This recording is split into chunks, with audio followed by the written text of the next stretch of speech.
জোড়া খুনের ঘটনা ঘটে গেল নদিয়ার রানাঘাটে। একেবারে ভর সন্ধ্যায় এই খুনের ঘটনা ঘটেছে।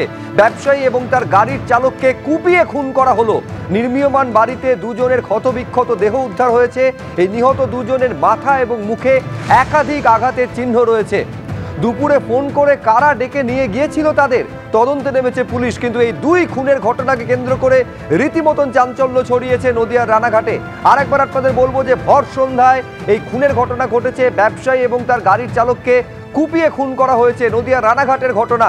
নির্মীয়মান বাড়িতে দুজনের ক্ষতবিক্ষত দেহ উদ্ধার হয়েছে। মাথা এবং মুখে তাদের একাধিক আঘাতের চিহ্ন রয়েছে।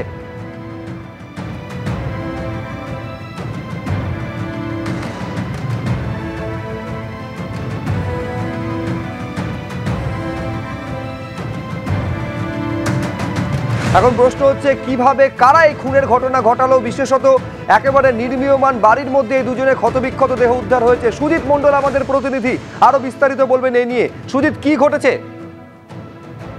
দেখো শুভজিৎ, যেটা প্রথমেই বলি, ভর সন্ধ্যায় নদিয়ার রানাঘাটে জোড়া খুন ঘিরে রীতিমতো চাঞ্চল্য সৃষ্টি হয়েছে এবং এই ঘটনা ঘিরে ইতিমধ্যেই রানাঘাট থানার পুলিশ তদন্ত শুরু করেছে। এবং যেটা জানা যাচ্ছে, নদিয়ার রানাঘাটে ভর সন্ধ্যায় দুটো জোড়া দেহ উদ্ধার হয়েছে এবং প্রাথমিকভাবে যেটা অনুমান করা হচ্ছে, ধারালো অস্ত্র দিয়ে তাদেরকে কুপিয়ে খুন করা হয়েছে এবং রক্তাক্ত অবস্থায় দেহ দুটি উদ্ধার করেছে রানাঘাট থানার পুলিশ।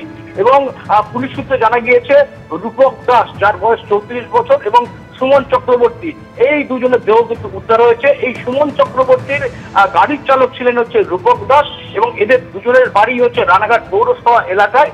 এবং এদেরকে আজ যেটা পরিবার সূত্রে যেটা জানা যাচ্ছে, আজ সকাল 11টা নাগাদ তারা বাড়ির থেকে বের হয়। এরপর তারা বাড়ির লোক খবর পান যে আনুলিয়া অঞ্চলের মধ্যে, রানাঘাট থানার অন্তর্ভুক্ত আনুলিয়া অঞ্চলের সেই এলাকায় একটি নবনির্মিত বাড়ি, সেই বাড়ির মধ্যে রক্তাক্ত অবস্থায় দেহ দুটি রয়েছে। এরপর খবর পেয়ে রানাঘাট থানার পুলিশ যায় এবং ঘটনাস্থল থেকে দেহ দুটিকে উদ্ধার করে। এবং এই ঘটনা নিয়ে এখনো পর্যন্ত রীতিমতো চাঞ্চল্য ছড়িয়েছে।